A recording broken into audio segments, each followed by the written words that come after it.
Muy buenas tardes con todos, público asistente a esta charla o actividad educativa.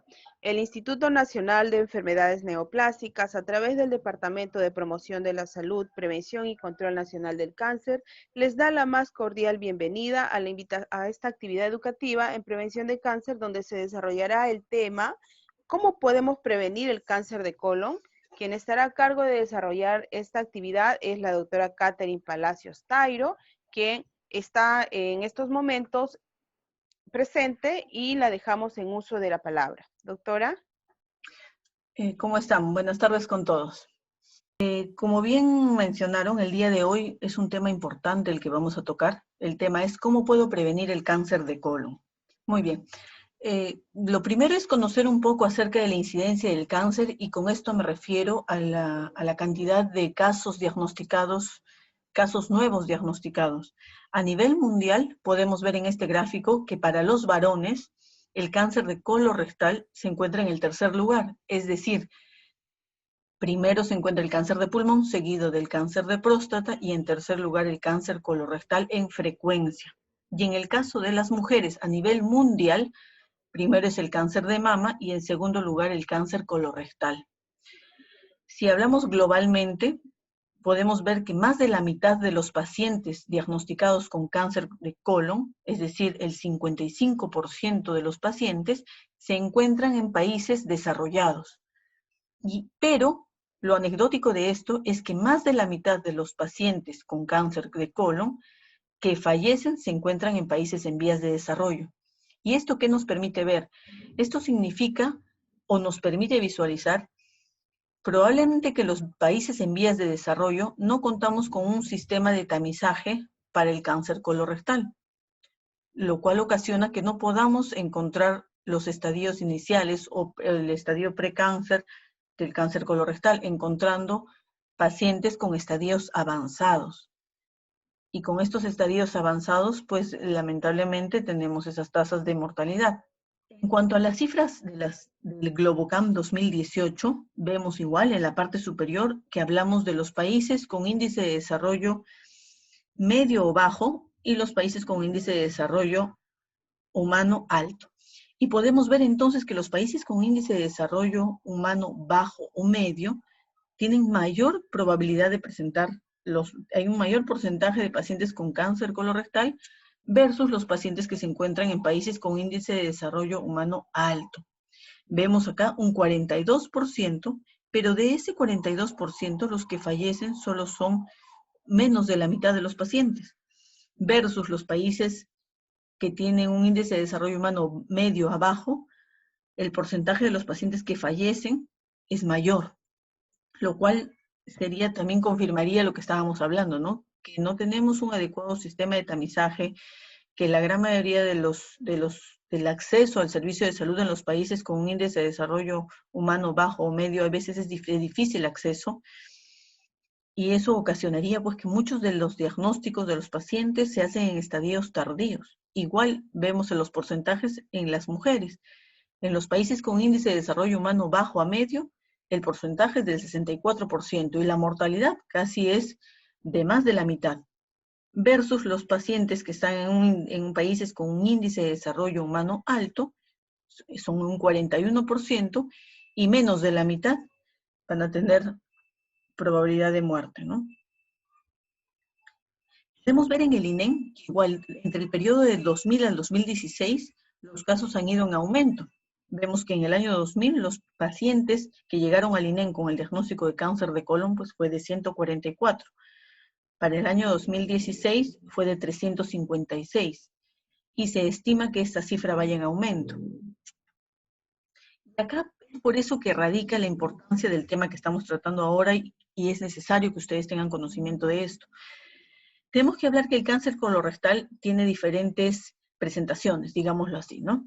El tipo esporádico, que es aquel cáncer que no tiene ningún tipo de relación familiar, y con esto quiero decir que es un paciente en la familia que presentó cáncer de colon, pero no hay otro familiar que tuviera el antecedente de cáncer de colon. Estos casos, es decir, los esporádicos, son la gran mayoría. El 80% de pacientes con cáncer colorectal son de tipo esporádico. Un 10% son los de tipo familiar y un 5 a 10% son los de tipo hereditario. Los de tipo hereditario van a englobar a 4 patologías sobre todo, o 4 síndromes. La poliposis adenomatosa familiar, la poliposis adenomatosa familiar atenuada, el síndrome de Gardner y el cáncer colorectal hereditario no polipósico o conocido como síndrome de Lynch. Pero, ¿de qué se tratan estas patologías cuyos nombres quizás son un poco complicados, ¿no? Por ejemplo, la poliposis adenomatosa familiar dentro de las enfermedades o los síndromes hereditarios es la más frecuente. Es un trastorno genético en el cual el paciente va a presentar más de 100 pólipos en el colon y en el recto.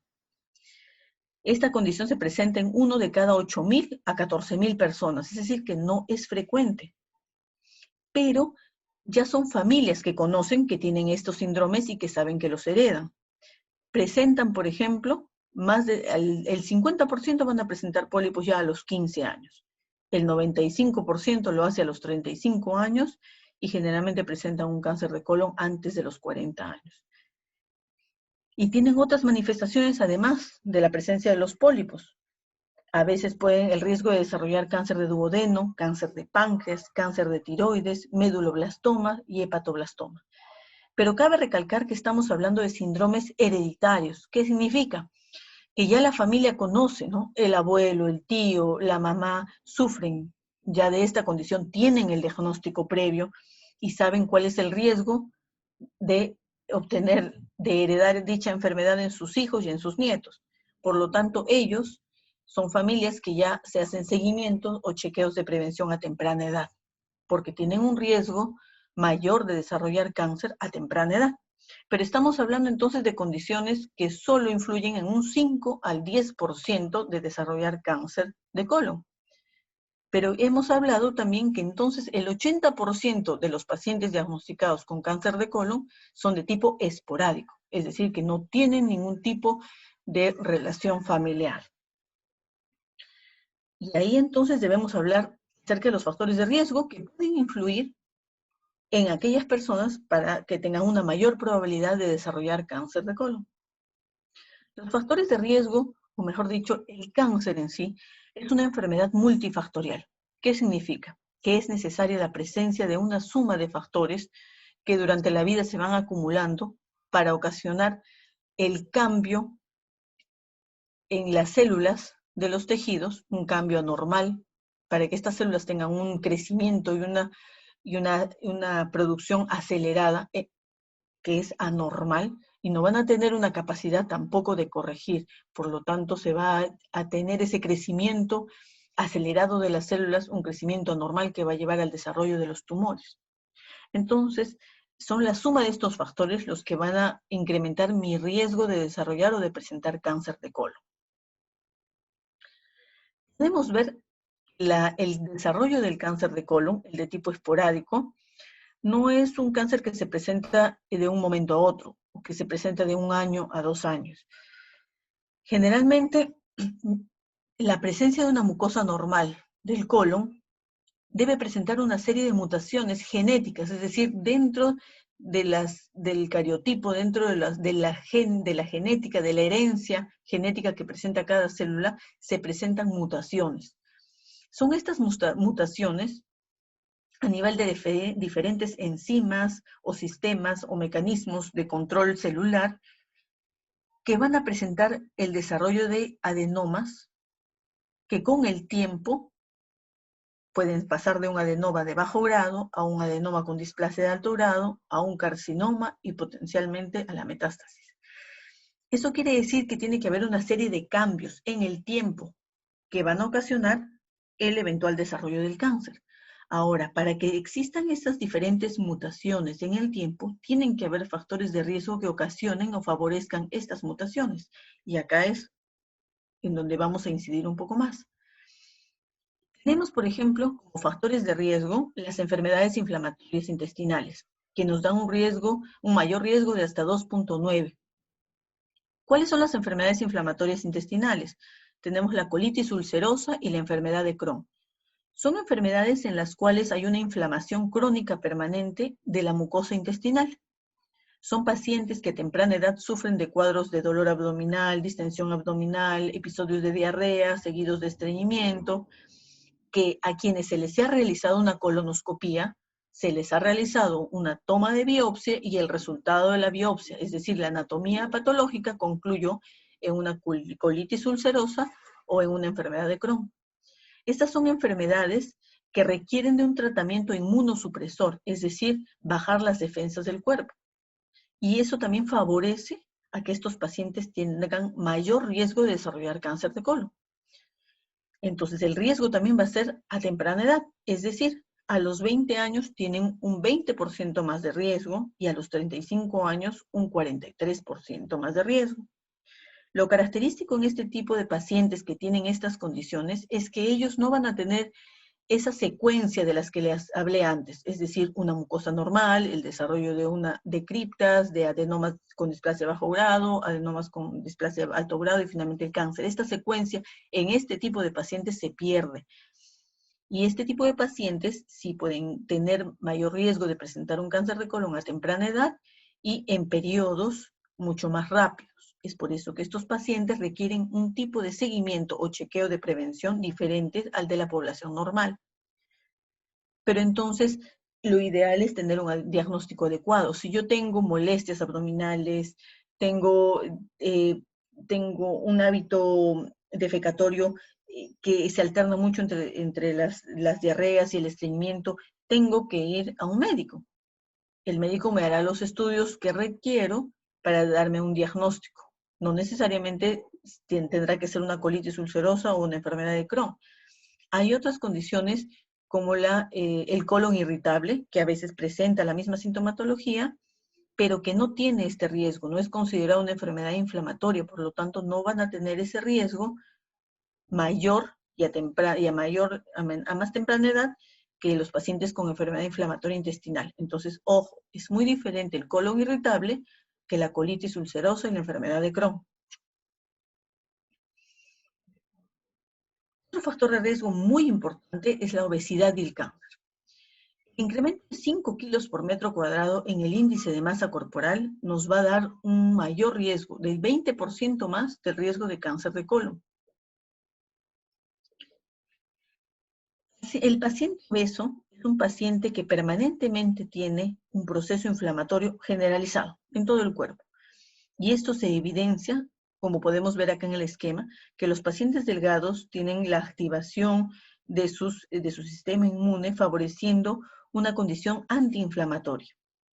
Todo lo contrario ocurre en los pacientes obesos, en donde las células adiposas, es decir, las células de grasa, están mucho más estimuladas y eso va a generar que haya la presencia de ciertos macrófagos de fenotipo 1 que promueven el estrés oxidativo, liberando radicales libres, promueven la formación de nuevos vasos, hay resistencia insulínica, hay desequilibrio de las adipoquinas, hay disbiosis intestinal, es decir, se forma todo un ambiente proinflamatorio. Y cualquier inflamación que sea persistente va a generar la mayor probabilidad de cambios a nivel celular. Entonces, la obesidad es un factor de riesgo que influye en casi el 30-35% de mayor riesgo para desarrollar cáncer, y no solo cáncer de colon. Tumores cerebrales, cáncer de tiroides, cáncer de mama, cáncer de próstata, cáncer de colon, cáncer de útero, etc. Son 13 cánceres que tienen mayor riesgo con la presencia de obesidad. Pero ustedes dirán, ¿qué es el índice de masa corporal y cómo puedo saber cuál es mi índice de masa corporal? Se aplica una fórmula que consiste en el peso sobre la talla al cuadrado, es decir, la talla al cuadrado es mi talla multiplicada por mi propia talla, es decir, peso sobre talla por talla. La cifra que yo obtenga la debo comparar con estos parámetros. Un índice de masa normal, de masa corporal normal, irá entre el 18.5 y el 24.9, es decir, del 18 al 25. Mi índice de masa corporal ya estará en el rango de sobrepeso cuando se encuentre entre el 25 a 30. Del 30 a 35 será obesidad en primer grado, del 35 al 40 en segundo grado, obesidad de tercer y cuarto grado, pues en un índice de masa corporal por encima de 40. Pero ¿qué pasa si yo no logro o no conozco mi peso, no conozco mi talla o no puedo hacer el cálculo estimado? Un parámetro que también es muy importante es el de determinar la circunferencia abdominal. Con 1 centímetro calculo el reborde final de mi parrilla costal, de mis costillas, toco mis caderas, la cresta o la parte superior de mis caderas, y entre el punto medio entre ambas, ahí debo medir la circunferencia abdominal. ¿Y cuál es la circunferencia normal? Para las mujeres hasta 88 y para los varones hasta 102. Cifras por encima de estas tienen un mayor riesgo de desarrollar más cáncer. ¿Por qué? Porque se ha visto que el acúmulo de estas células adiposas o de la grasita a nivel abdominal es un reflejo del mayor riesgo.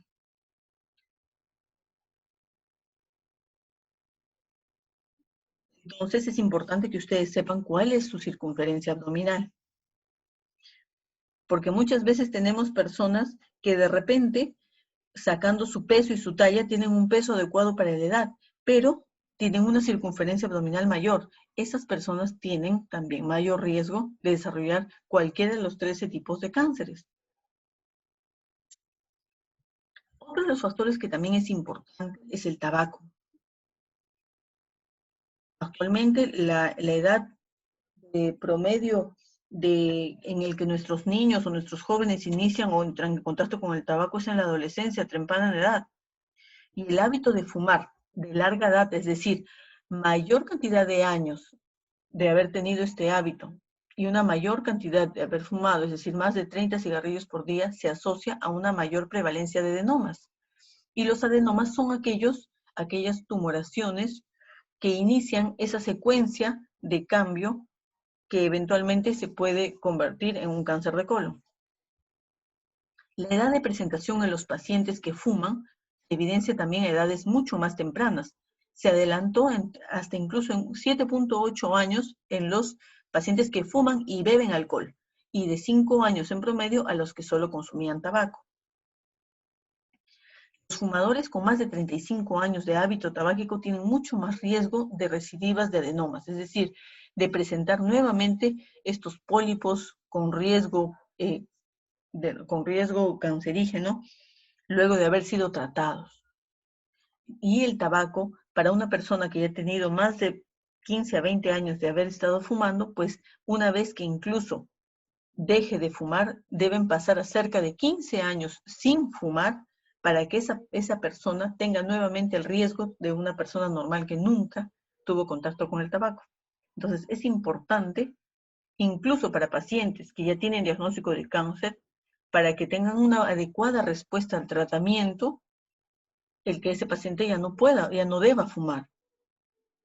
El tabaco también es el causante de cerca de un 30 al 35% del desarrollo de los cánceres. Ahora, es importante, como les había mencionado, el tiempo en el cual estuvimos expuestos a este hábito, el número de cigarrillos que se consumían por año y por día.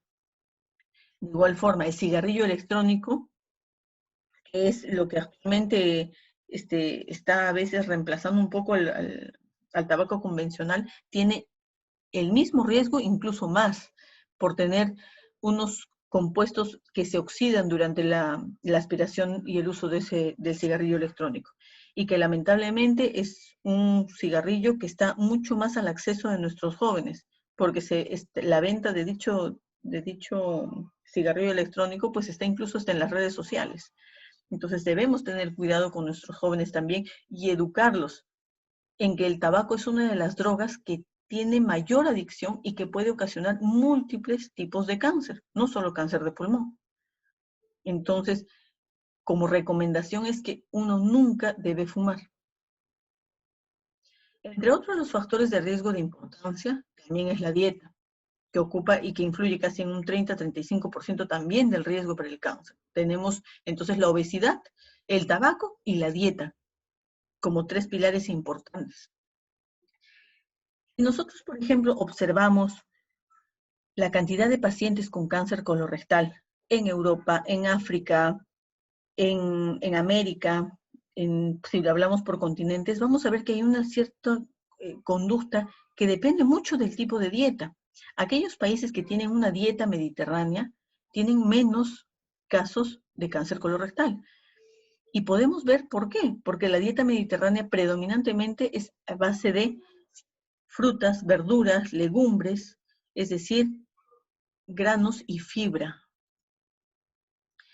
Un continente en el que hay muy pocos casos de cáncer colorectal, no tienen mucho, el cáncer colorectal no es uno de los cánceres de mayor incidencia, es en África. La dieta africana tiene como característica que consumen muchos granos, pero granos con fibra dura. Ellos comen raíces, tubérculos, bastantes verduras, consumen frutas, no tienen mucho consumo de carbohidratos y toman abundante líquido, ¿no? Entonces, ese consumo prioritariamente de esa fibra dura es la que les da ese factor de protección a ellos. Versus, obviamente, nuestra dieta occidental, cargada de carbohidratos, de grasa, de azúcares, que es la que favorece que haya una alteración a nivel de nuestra flora intestinal y un mayor riesgo, evidentemente, de desarrollar no solo cáncer colorectal, diversos cánceres, incluyendo también como factor principal la obesidad, al que nuestra dieta lamentablemente favorece, ¿no? Ahora, ¿por qué es tan importante la fibra? Y está reconocida la fibra como un factor protector frente al cáncer colorectal. La fibra, y sobre todo la fibra dura que se ve en África, pero en general la fibra que se obtiene de las verduras, de las frutas, es una fibra insoluble.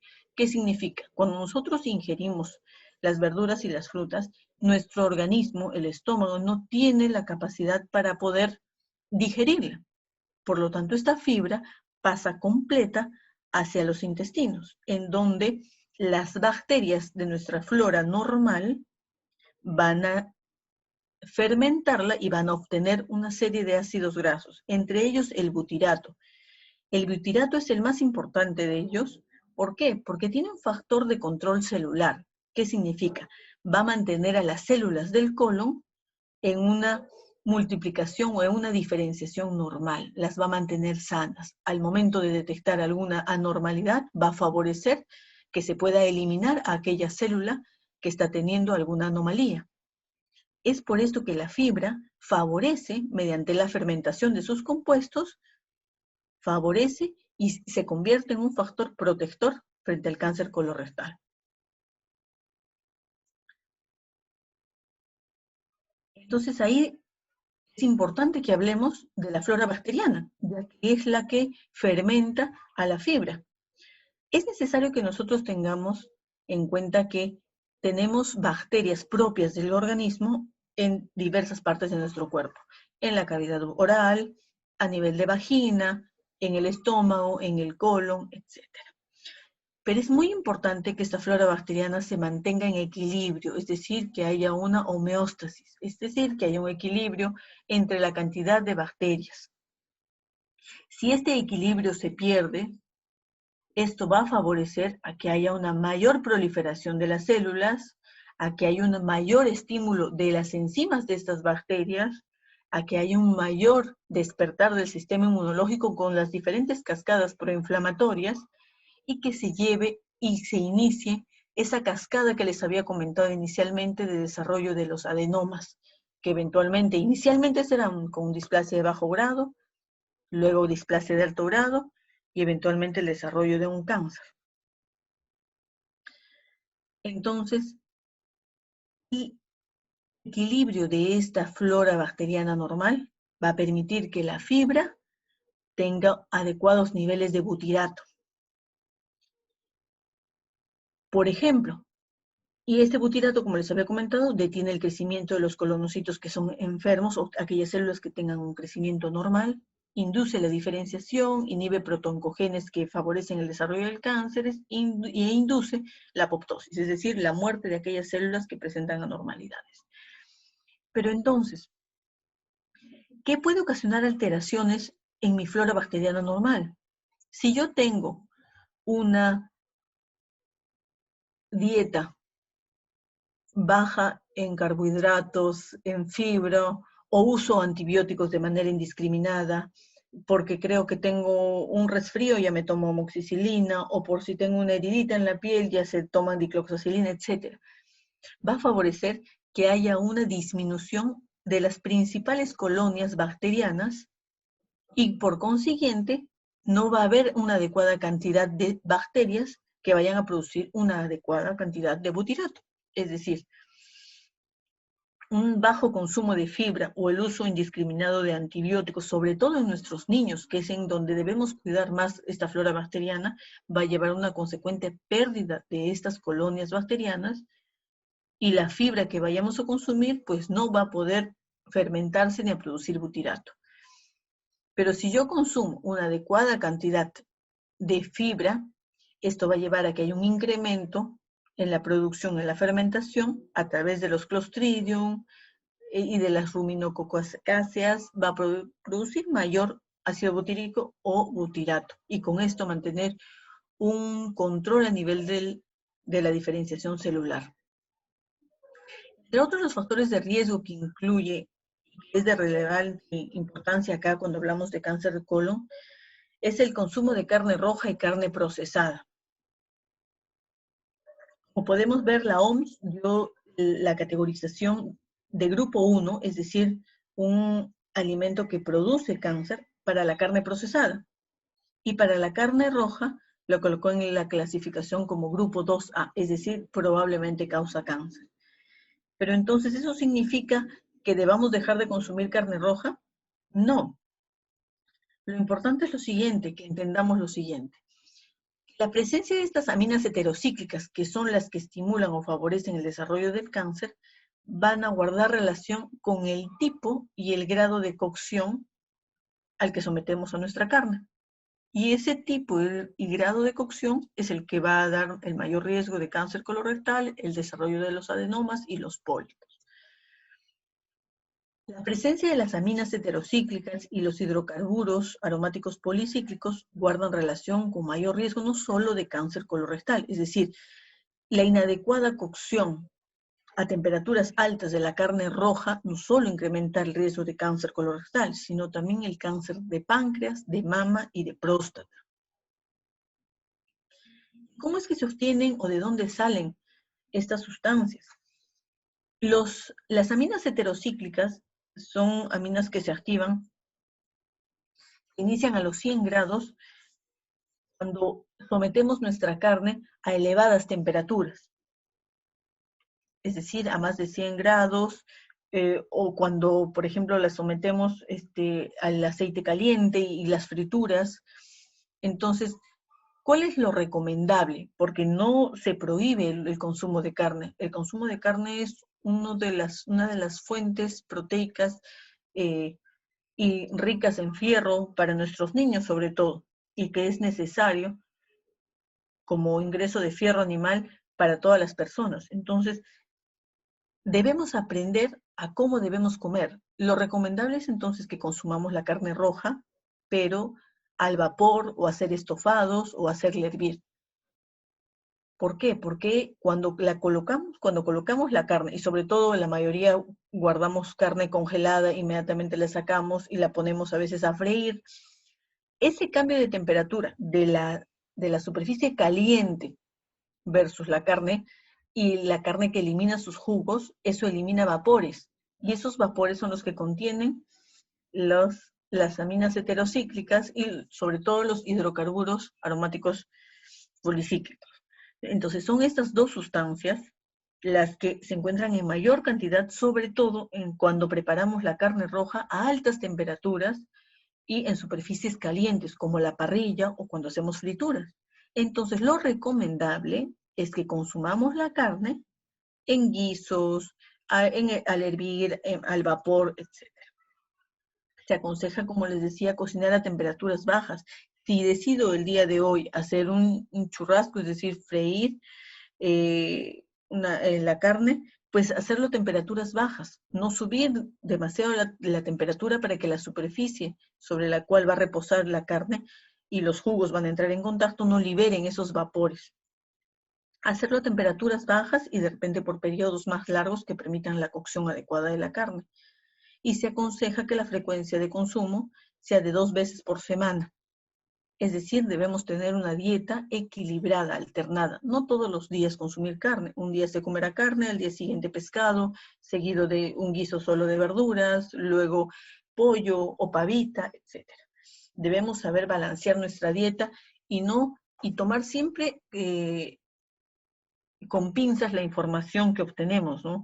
A pesar de que se considere que la carne está como categoría 2A, que probablemente causa cáncer, hay que tener en cuenta que no es en sí la carne roja, sino es la forma en que se prepara y la temperatura a la que se somete la carne. Por lo tanto, ¿debo consumir carne roja? Sí debo consumir carne roja, porque tiene una rica fuente de proteica y una rica fuente de fierro animal.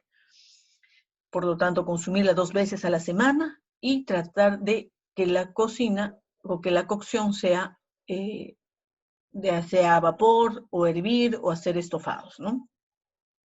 Ahora, si yo puedo comerme un pollo a la brasa, puedo comerme una parrilla, claro que sí, se puede, pero busquemos un equilibrio. Si yo consumo mi pollo a la brasa o como mi parrillada, pues la consumiré con mi ensalada. Y de esa forma busco compensar la liberación de esos radicales libres que puede tener esa parrilla o ese pollo a la brasa.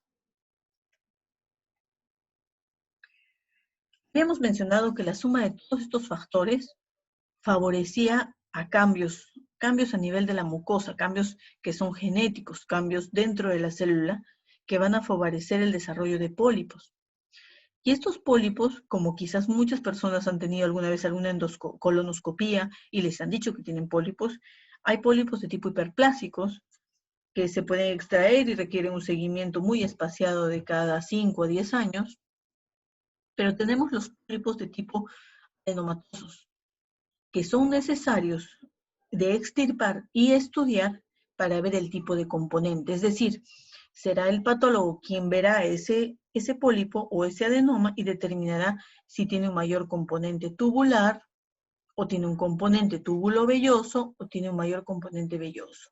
El que tiene mayor riesgo de malignizar es el que tiene un mayor componente velloso.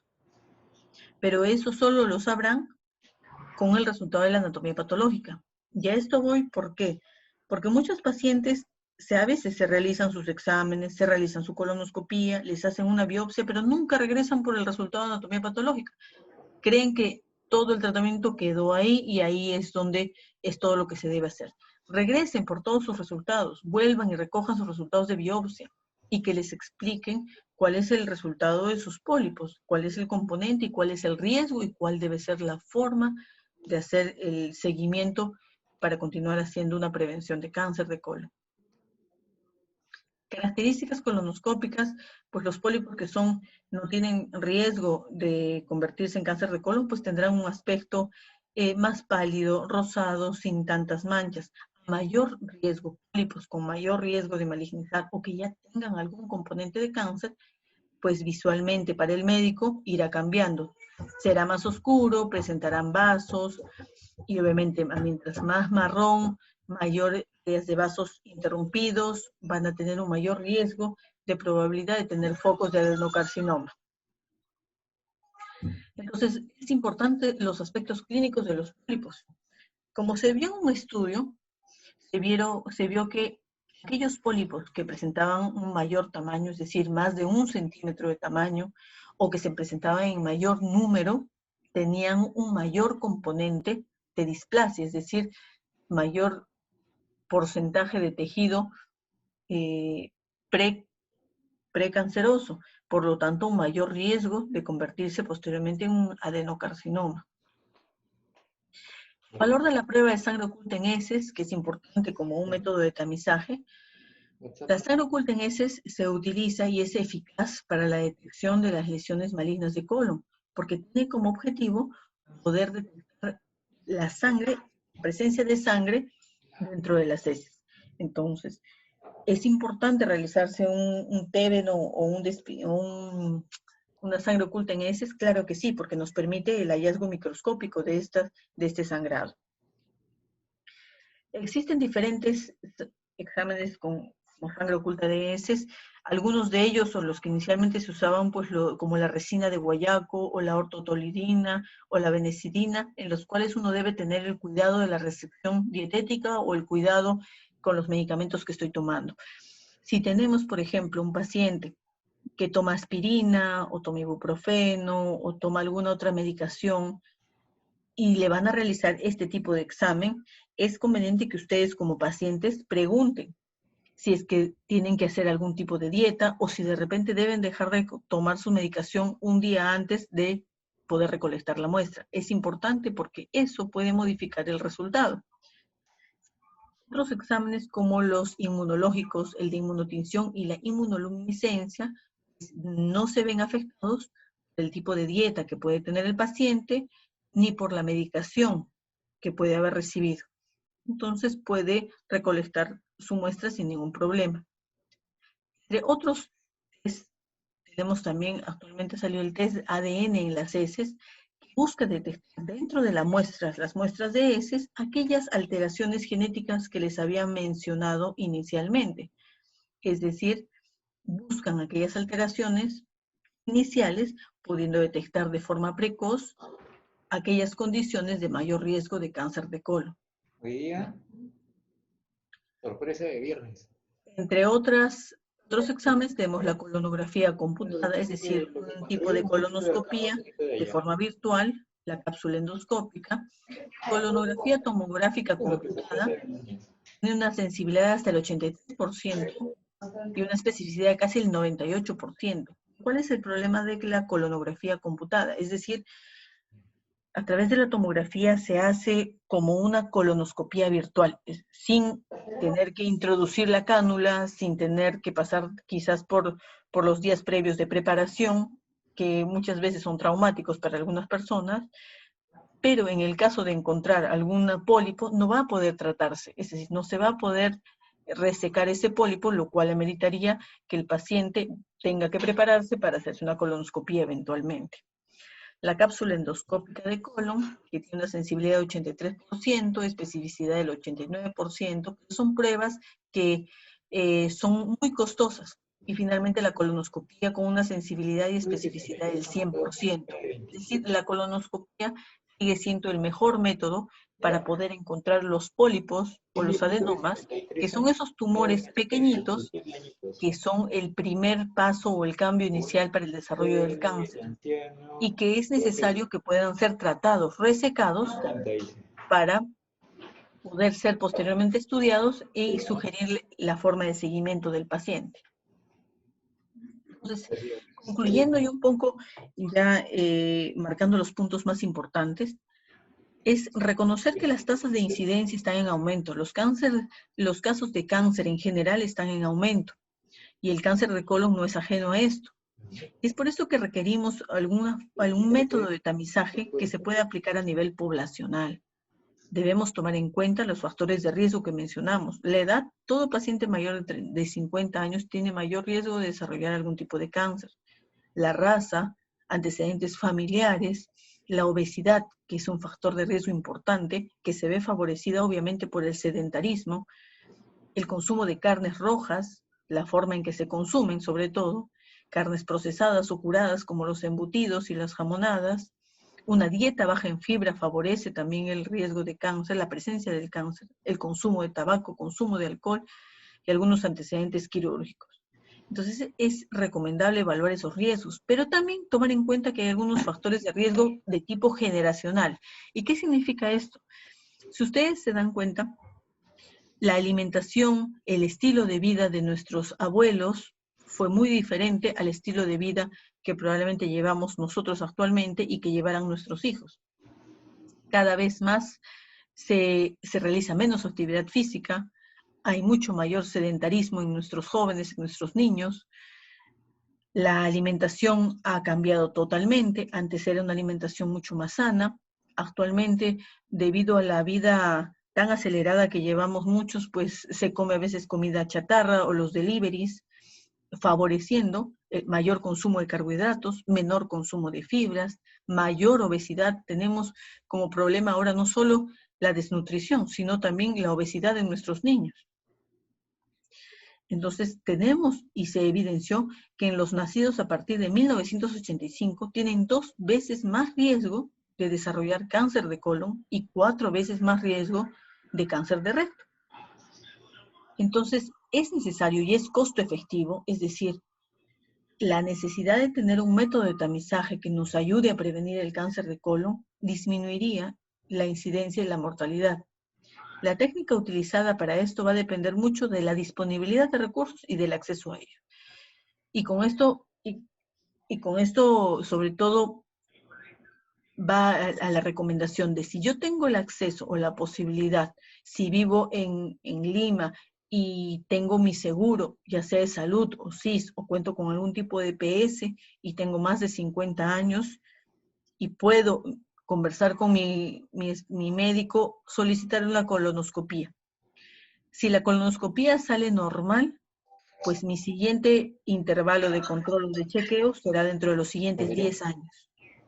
Pero si yo no tengo acceso, lo ideal, si no se dispone entonces de una colonoscopía, es hacerse un examen de sangre oculta en heces. Debo hacerlo cada 2 años. De esta forma, yo voy a realizar mi tamizaje con el objetivo de poder detectar si existe algún tipo de sangrado oculto en mis deposiciones que va a reflejar que pueda tratarse de algún pólipo o adenoma sangrante.